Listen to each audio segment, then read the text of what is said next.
It's springtime, 1945, and though the war in Europe is nearly over, Walton's mountain still feels heavy with absence.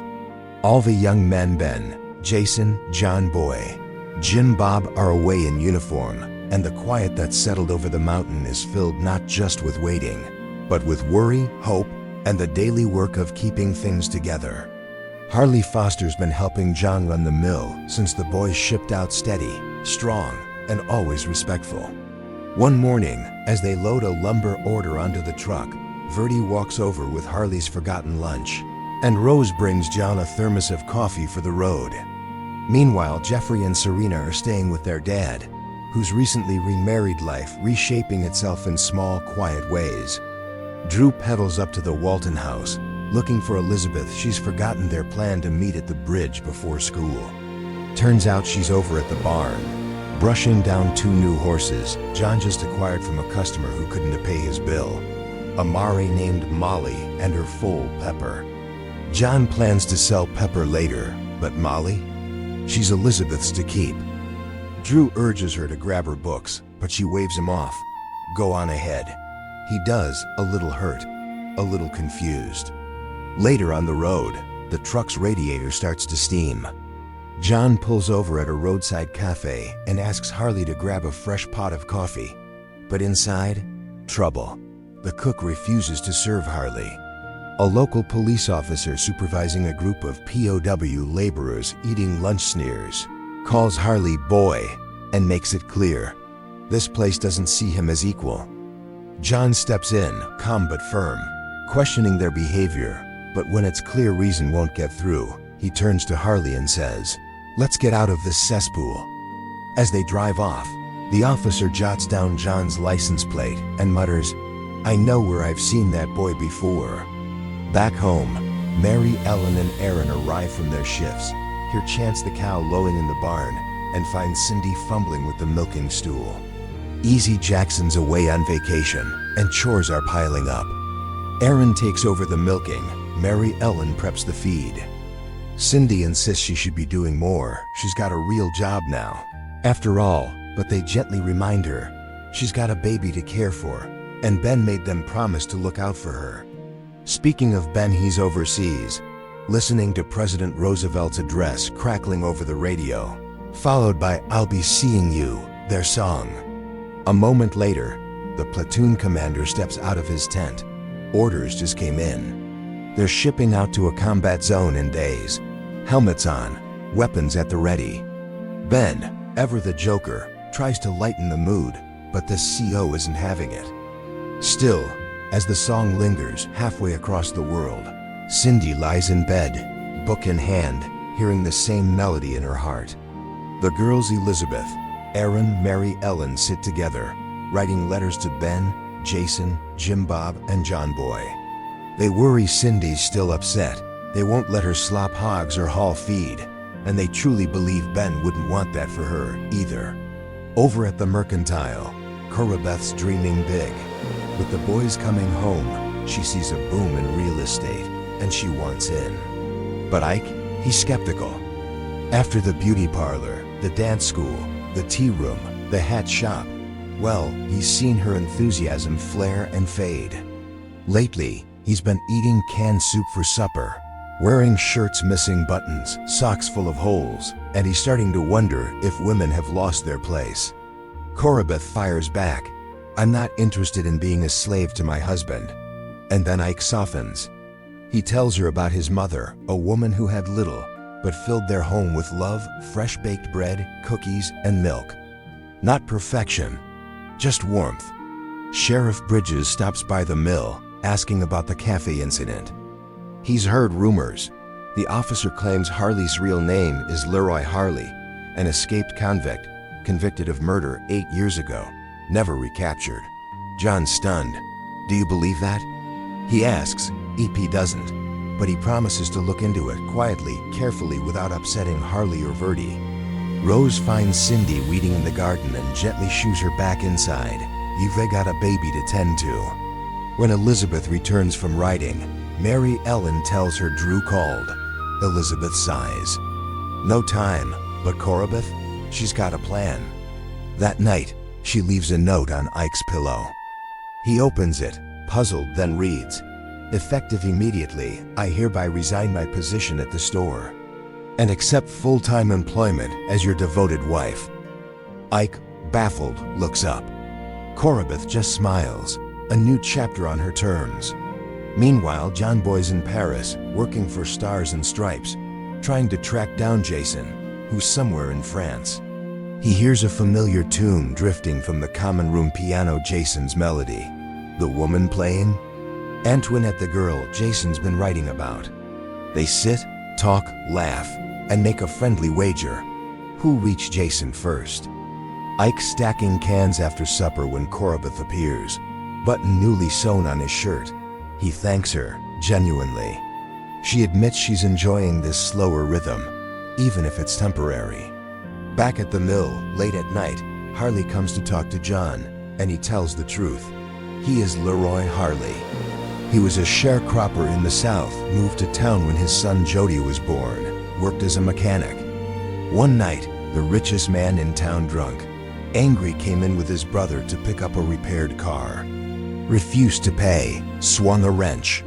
Harley defended himself, and the man slipped, hit his head on a tire rim, and died. No trial, no mercy. Harley was convicted of murder, sent to a chain gang.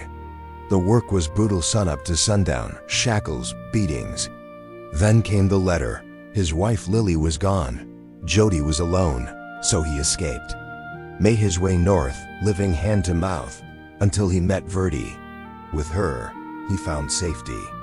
A home, a family. Now, he asked John for 24 hours, just enough time to disappear up north, change his name, and send for Verdi and Josh when it's safe. But John won't let him run.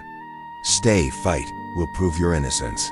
Ben, meanwhile, gets chewed out, forgot his helmet, and left his rifle unattended while helping build a barracks.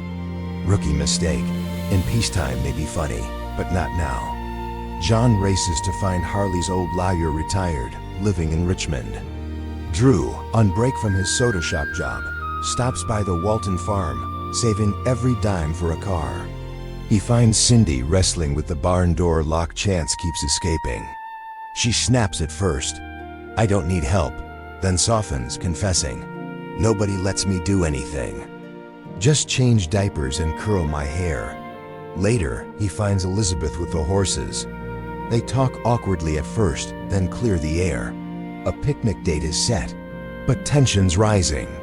Sheriff Bridges shows up at the foster house, searches it. Verdi sends Josh racing through the woods to warn John. By the time EP arrives at the mill, Harley's hidden in the treehouse. John's working the saw blade, stalling. EP shows him the arrest warrant with Harley's photo. John pleads, "Give me 2 days." "Just 2, and EP, good man that he is, nods. 24 hours. After that, I turn my head no more. John drives Harley to an old cabin deep in the hills. At home, Rose tells him the lawyer's now in Petersburg. John changes into his suit, tells Rose to look after Josh after school, and heads out. Elizabeth and Drew picnic by the pond. He hooks a fish and uses the moment to steal a kiss. But Molly spooks. Elizabeth rushes to calm her. And Drew, hurt, blurts, "You love that horse more than me." She mounts up and rides off, leaving him to feed their lunch to the fish. Ben and his buddy Norman try to borrow a Jeep for a movie run, caught before they even leave camp. Back to washing Jeeps properly this time. In Petersburg, John and Verdi meet Harley's former lawyer, a man who calls the trial a miscarriage of justice. The dead man's family? Powerful, intimidating. Everyone in town feared them. After the verdict, threats poured in, phone calls, letters. When the lawyer began assembling an appeal, someone tried to run his wife off the road. So he fled. But he does have something. A WI commendation. Harley saved 2 men after their ship was torpedoed. "You need a good lawyer," the old man says. "Not me, I'm retired, heart's no good. But I'll go to Richmond tomorrow. See what I can stir up." They return home just as Sheriff Bridges and that deputy pull up, demanding Harley. John refuses. EP has no choice. He arrests John, Next morning, Mary Ellen brings her dad's cinnamon rolls in his jail cell, ashamed, but resolute. Sometimes you have to disobey for a higher cause. Then Verdi arrives with Harley. He's made his decision. Josh needs to see his daddy stand up, not let another man take his place in jail. He'll turn himself in. Serve the rest. Erin visits Cindy, offers to teach her chores. Cindy snaps, "You grew up doing this." "I didn't." Realization hits. She can't win this fight. In frustration, she throws Erin out. Jason finally connects with Antoinette. She's borrowed her colonel's car, has just minutes. Army lost his records. That's why he was so hard to find. He promises he'll get leave soon. Come to Paris. Back in Petersburg, the lawyer tells John he hit a wall. You need a young lawyer, one who isn't scared of politics or prejudice. Then quietly, I ran once too. White, educated, comfortable, still ran, sometimes. It's the only choice. Elizabeth confides in Rose about Drew. Rose shares her own story. Once, she was jealous of John's new car until he taught her to love it too. Suddenly, it wasn't competition, it was connection. Ep delivers grim news. Us marshals are coming at dawn to take Harley back to Georgia. That night, Ike and Corabeth lie in bed. He admits he misses her spark. The shop, the chaos, the 1-cent sale days. She gets up to brush her hair and he spots the book she's reading. Real Estate Law. Hidden under a romance novel cover. Morning comes. The marshals wait outside the Foster house as Harley says goodbye to Verdi, quiet, tearful, dignified. Highly irregular, one mutters. Ep just says, he'll be out. And Harley emerges cuffed, led away. John, meanwhile, pores over Harley's court papers late into the night until his eyes land on a photo of President Roosevelt on the wall. A thought strikes him. Roosevelt was Assistant Secretary of the Navy in WI, the very office that awarded Harley his commendation. If anyone would understand, it would be him. He drives to Verdi's. I'm going to Georgia to see the president. At the naval base, John pleads with Commander Collins for an appointment. The reply is firm. The war in Europe and the Pacific comes first. Then tragedy. Elizabeth's putting the rooster back in the pen when Molly spooks, bolts and shatters her leg on the fence. No one can bring themselves to put her down. Except Cindy, steady, silent, she does what must be done. That night, Elizabeth shows up at Cindy's door. No words, just tears and an embrace. The next day, Drew finds her, withdrawn. He doesn't push. Instead, he tells her about a dog he once loved, how he kept looking for her, even after she was gone. Someone's hurting worse than you right now. He leads her outside. There, nuzzling at his side, is Pepper. I bought her, he says, from your dad. Good price. Thought. Maybe we could raise her together. Then Verdi comes running to the Walton house, breathless. The president, he's dead. In Warm Springs, the news ripples across the world. Jason finds John Boy and Antoinette in Paris, speechless. Ben hears it over the camp loudspeakers. His CO steps out, voice thick. He visited our base in training. I vowed then I'd be the best CPO I could be, just like he was the best commander-in-chief. They lower the flag. Salute. Honor. And John? He returns not empty-handed. Harley sits beside him in the truck. They pull up to the Foster house. Verdi and Josh sprint out arms wide, sobbing, clinging. John smiles, tired but triumphant. The last thing President Roosevelt did was sign Harley's pardon. Days later, the funeral train rolls through Charlottesville, carrying the casket home. The Waltons stand by the track, silent, grieving, together.